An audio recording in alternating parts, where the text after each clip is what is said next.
In 1883, in a parched town named Blackwood, the air was thick with the smell of dust and despair.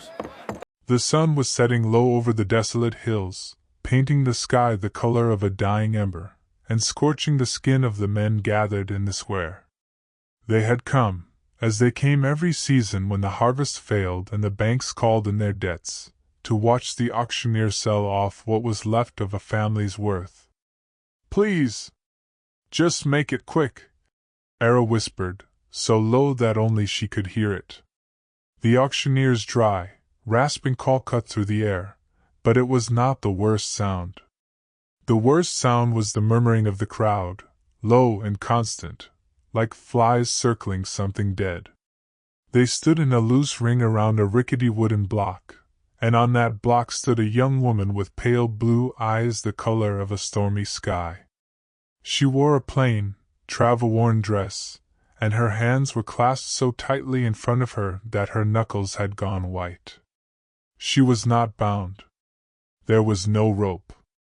But the invisible bindings of debt held her there just as surely as any cord could have, and everyone in the square understood it. She had a name. Era Linden. But up on that block, called out again and again as Lot 27, the name felt like something that belonged to another life, a life that had crumbled the day her father's harvest failed for the third year running and the bank's men had come to the door with their ledgers and their cold, polite voices.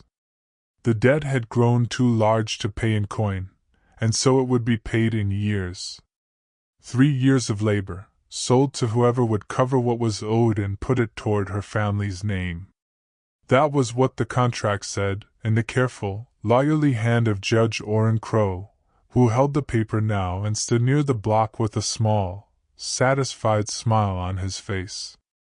She felt the heat of 100 eyes on her, not from desire in most cases, only the dull, mocking curiosity of people who had nothing better to do on a hot evening than watch someone else's misfortune paraded in front of them.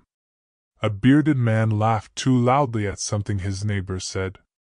A woman covered her mouth and whispered behind her hand.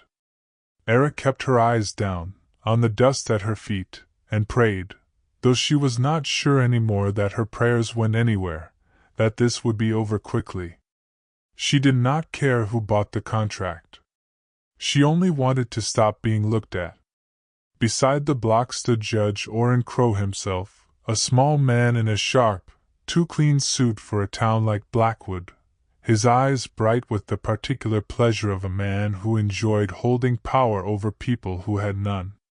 He had structured the debt himself, had bought it up cheap from the bank, and now he stood ready to make sure it was paid in full, with interest, in the currency he liked best, humiliation. 3 years? He called out to the gathering crowd, his voice dripping with mock courtesy, as if he were offering them a fine horse rather than a woman's labor. 3 years of honest work to whoever clears the Linden debt today. A bargain, gentlemen. Era had become familiar with many kinds of pain since the bank's men first came to her father's door. This kind, the public, watching kind, was its own particular ache, different from grief, different from fear, but no less real for being quieter. At the edge of the square, away from the press of the crowd, a tall, broad-shouldered man leaned against a rotting fence post. His face was weathered deep by years of sun and wind, and his eyes held something that had nothing to do with the auction in front of him, an old grief, buried but not gone, surfacing now as he watched her. His name was Jebediah Stone. He was not from Blackwood. He kept a ranch some hours out, on land that grew more dust than grass most years, and he had ridden in only because a neighbor owed him a debt of his own and he'd come to collect it before it, too, slipped away into someone else's ledger. He was not a man of many words. He had learned, the hard way, that words rarely fixed anything. What he had instead was a habit of sudden action, born out of an old wound that had never properly closed. He watched Era's downturned eyes, and something in him recognized that look. He had seen it once before, on his wife's face, in the last fever-soaked hours before the doctor arrived too late to do anything but confirm what Jebediah already knew. Sarah had looked at him with that same wordless, helpless apology, as though her own suffering were somehow an inconvenience she regretted causing him. He had built a wall after she died, brick by careful brick, between himself and anything that might ask something of his heart again. He had believed, for 3 years, that the wall would hold. It did not hold now. The auctioneer's voice rang out, calling for bids, and the crowd murmured its half-hearted offers, small sums, the kind that would barely touch the debt, offered more for the spectacle of bidding than any real intention to pay. Jebediah said nothing.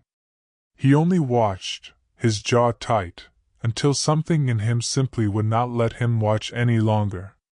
He stepped forward into the open space before the block.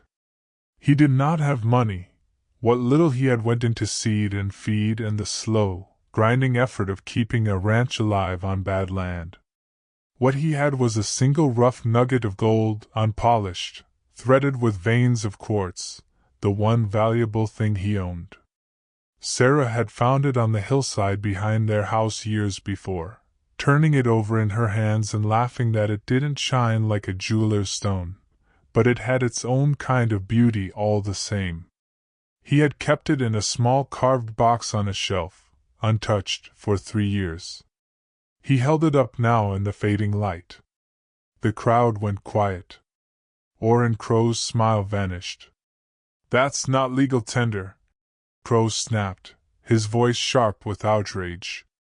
"You can't pay a debt of this size with a rock." Jebediah said nothing.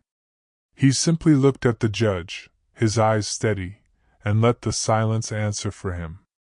The auctioneer, sensing an opportunity to be rid of the whole uncomfortable business, cleared his throat. "Gold's gold," the auctioneer said. "Sworn appraiser can weigh it fair as any scale. Judge, you want to make a public objection to gold at your own auction?" Crow's mouth worked, but he found no argument that would not make him look smaller in front of the gathered town than the man with the rock already had. He gave a short, furious nod. "Sold," the auctioneer called. "To the man in the hat." The gavel came down. Era looked up for the first time since she had been led onto the block, and her eyes found Jebediah's across the square. He was not a handsome man, not in any way the dime novels would describe. He was simply a tired, ordinary man with sad eyes, holding the only valuable thing he owned out toward a stranger, as though it were nothing at all. He walked to her without a word, took a woolen shawl from his saddlebag, and draped it gently over her shoulders. The wool was rough, sun-faded, but it carried a warmth that had nothing to do with the temperature of the evening air. It was, she would realize later, the first touch she had felt in longer than she could remember that carried no intention to take anything from her. They rode out of Blackwood as the sun finished its slow collapse into the hills, and neither of them spoke.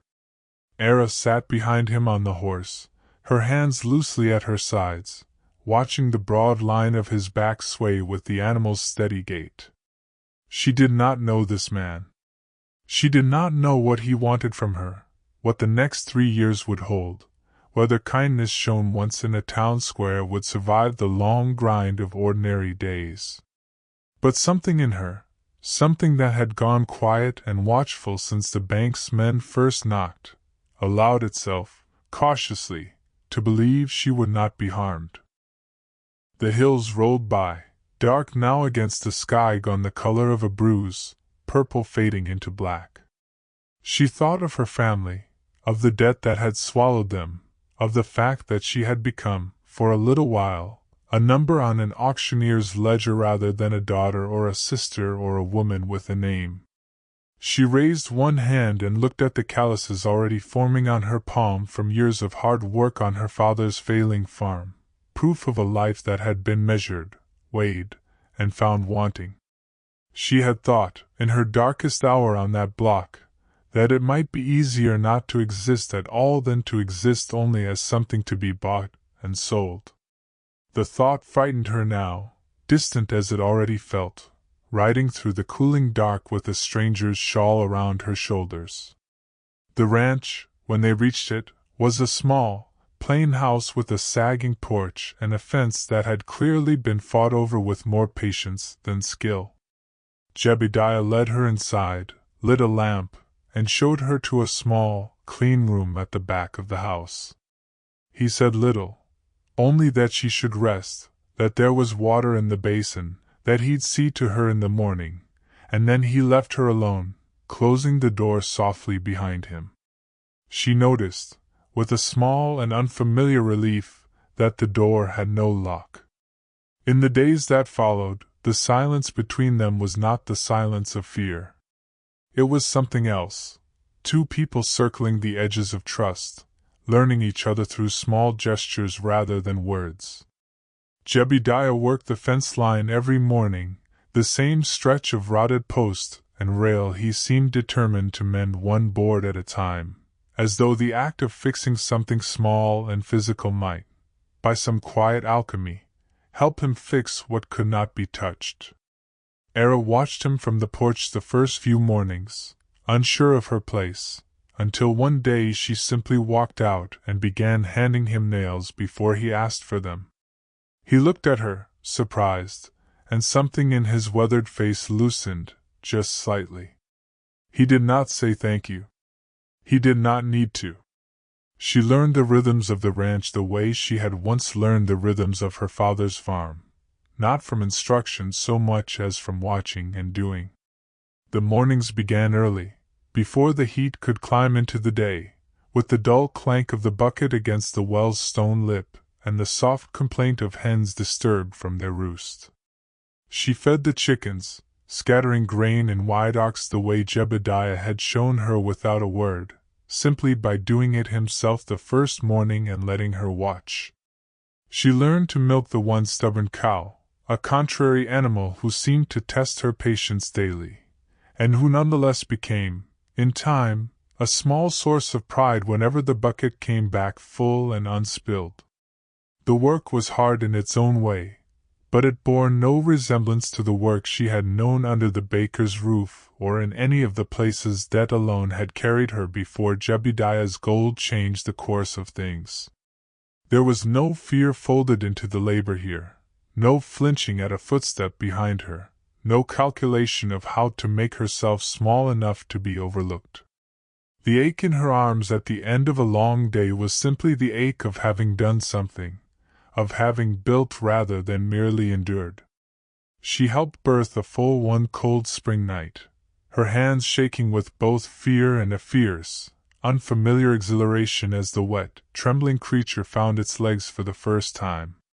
She named it Dusk, for the color of its coat, and Jebediah, watching her cradle its head in her lap, said nothing, but something in his eyes told her he understood exactly what she was feeling, because he had felt it once too, a long time ago, before the world had taken so much from him.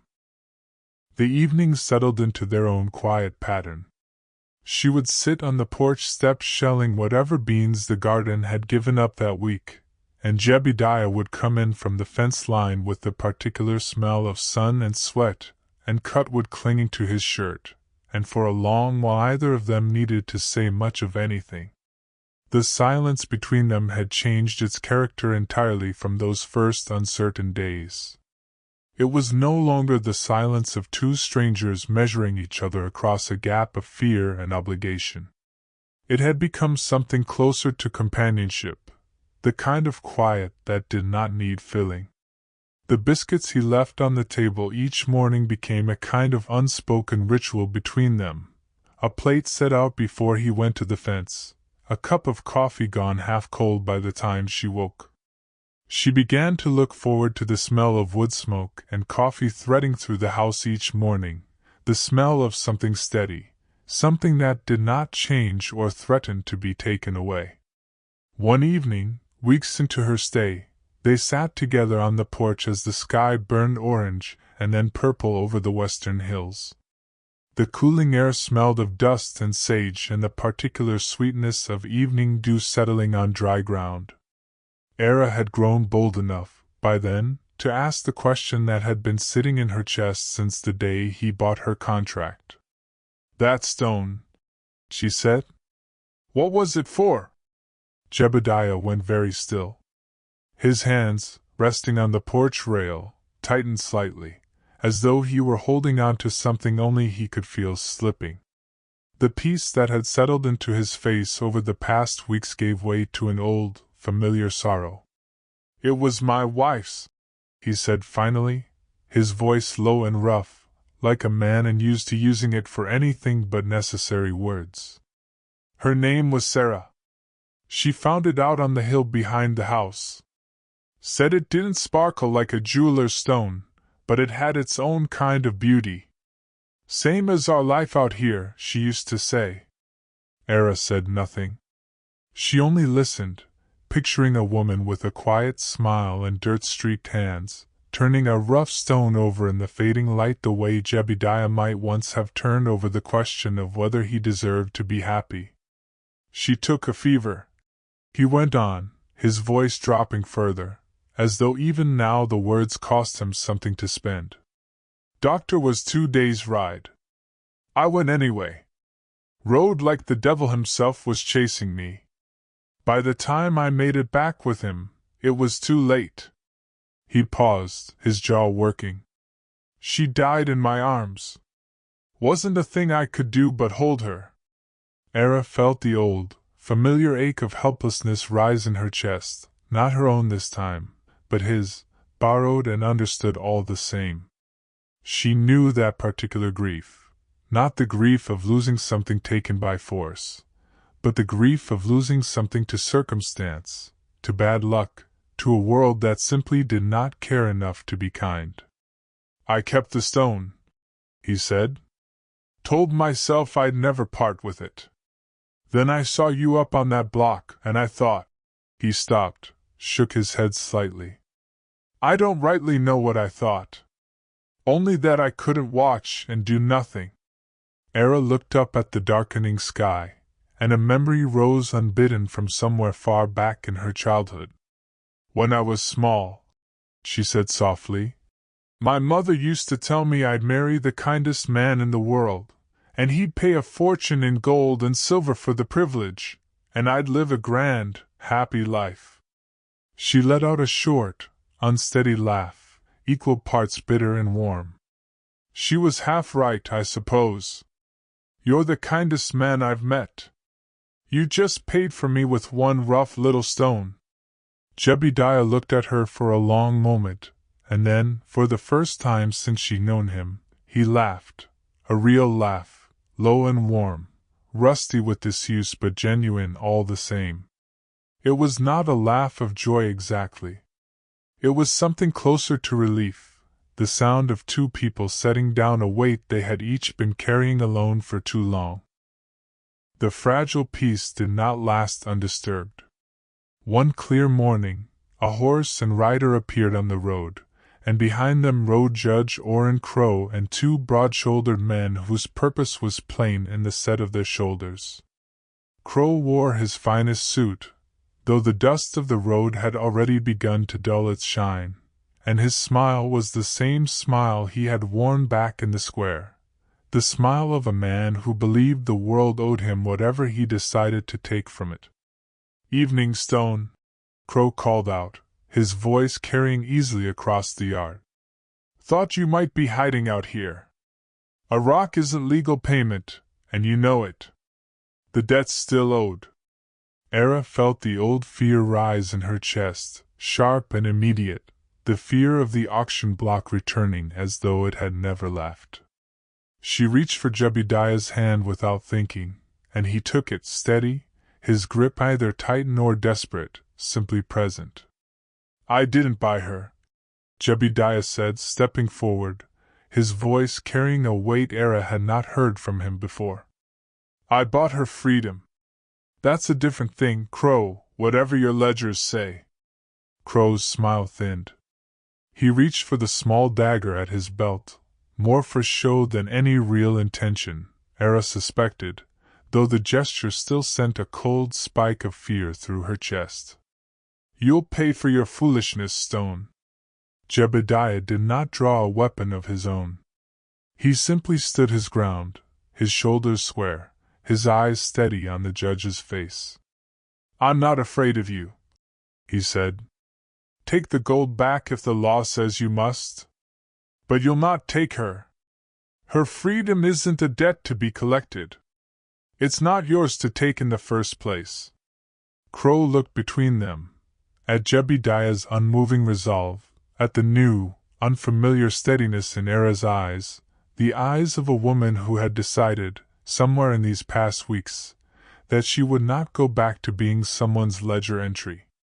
Whatever calculation passed behind the judge's eyes, he seemed to find the cost of pressing the matter further higher than he wished to pay. He gave a short, ugly laugh. "This isn't finished, Stone," he said, and then turned his horse and rode back toward town, his men following behind, the threat trailing after them like dust kicked up from the road.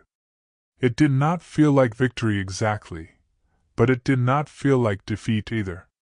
Era stood beside Jebediah long after the riders had disappeared over the hill, and something had shifted between them, not just gratitude now, but a shared understanding that whatever came next, they would not face it as strangers. In the weeks that followed, the ranch began to feel less like a place she was passing through and more like something she might, cautiously, call home. The biscuits and coffee remained, but so did easy mornings on the porch, and evenings spent talking, really talking now, not just the careful, sparing words of two people testing the ground between them. She told him, eventually, about her family, about the slow collapse of the farm, about the particular shame of standing on that block and feeling herself reduced to a number. He listened without flinching, the way she imagined he might once have listened to Sarah, and something in the telling lightened a weight she had been carrying since long before Blackwood. One quiet morning, a stranger appeared at the gate, a gaunt, weary older man who introduced himself, with some hesitance, as Era's great-uncle. Her family's debt, he explained, had finally been settled through other means, a distant relative's modest inheritance arriving just in time to clear what remained. They had never stopped feeling the weight of what they'd done, he said, selling her contract to cover the shortfall, and now they wanted her to come home, to live again in some comfort, away from the hard, uncertain work of a struggling ranch. "You weren't raised for this kind of life," he told her, not unkindly. "Come home. We'll look after you properly."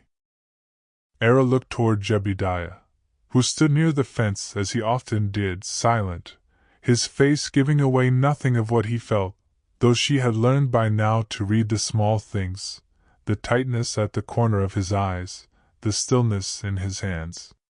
He said nothing to keep her. He had given her back her freedom once already, and it seemed he would rather lose her than take that freedom from her again by asking her to stay.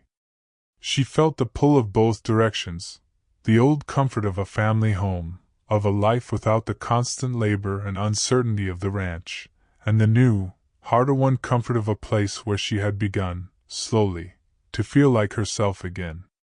In the end, she went with her uncle, if only to see her family once more and say the things that needed saying. But before she left, she walked to where Jebediah stood and looked up at him. "I'll come back," she said. "If you'll have me." He said nothing. He rarely did, when words felt too small for the moment. But he took the same woolen shawl, worn soft now from weeks of use, and draped it once more over her shoulders, the way he had on the day he bought her freedom. This time, it felt less like an ending and more like a promise carried along with her.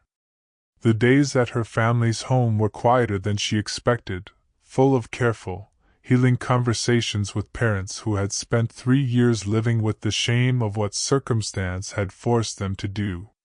Her mother wept the first night, holding Era's hands and saying, over and over, that she had never stopped praying for her, that not a single evening had passed without some quiet, guilty hope that she was safe, wherever she had ended up. Her father said less, as men of his generation often did, but Aaron noticed how his hands trembled the first time he embraced her, and how he could not quite meet her eyes for the better part of a week, as though the shame of what had happened still sat too close to the surface to be looked at directly. She forgave them, in time, understanding now in a way she hadn't before just how thin the line could be between an ordinary life and ruin, how a single bad harvest, a single illness, a single year of poor rain, could turn a family that had only ever tried to do right by each other into one that had to make an impossible choice. She did not forget what it had cost her. But she found, sitting in her mother's kitchen with the familiar smell of cornbread in the air, that she could hold both things at once, the hurt and the understanding. Still, the ranch pulled at her in a way she had not expected, the memory of wood-smoked mornings and quiet evenings on the porch settling into her chest like something she could not simply set aside. She found herself, more than once, staring out her old bedroom window toward the western hills, picturing a particular stretch of half-mended fence, and wondering whether the foal had grown any steadier on its legs. She returned 3 weeks later, riding alone on a borrowed horse, and found Jebediah at the stove when she walked through the door, stirring a pot of something that smelled, unmistakably, of home. He turned, and for a long moment neither of them spoke. "I went back to see my parents," she said finally, her voice unsteady but sure. "I told them I have a home of my own now. A place where I belong." She lifted her chin, though her hands trembled at her sides. "Will you have me? A woman who was once sold on a block in the middle of town." Jebediah crossed the room without a word and reached into his coat pocket. What he drew out was not a diamond, it was a simple silver ring, plain and unadorned, the kind a rancher might afford after years of careful saving. "I've been carrying this around for longer than I should admit," he said, his voice rough with something between embarrassment and hope. "Wasn't sure if you'd want it. Didn't want to take away your choosing, after everything." Tears rose in Era's eyes, unbidden and unstoppable. "I want it," she said. "I want you. Your life. Whatever that means now." He slid the ring onto her finger without further ceremony, his hands as careful and deliberate as they were when mending a fence rail, and then he held her, simply, wordlessly, the way a man holds something he has learned the hard way not to take for granted. The ranch changed after that, in small ways that added up to something larger. Wild flowers that had clung stubbornly to the base of the old fence seemed to bloom with new vigor each spring, or perhaps Era only noticed them more now that she had reason to stop and look. She grew used to leaning into Jebediah's broad shoulder on quiet evenings, watching the same hills that had once seemed so foreign now settle into something like familiarity, even affection. One afternoon, standing at that same fence, Era noticed a figure on the long dirt road leading toward the ranch. A young woman, hollow-eyed and stumbling with exhaustion, a small child wrapped in a thin, dirty blanket held tight against her chest.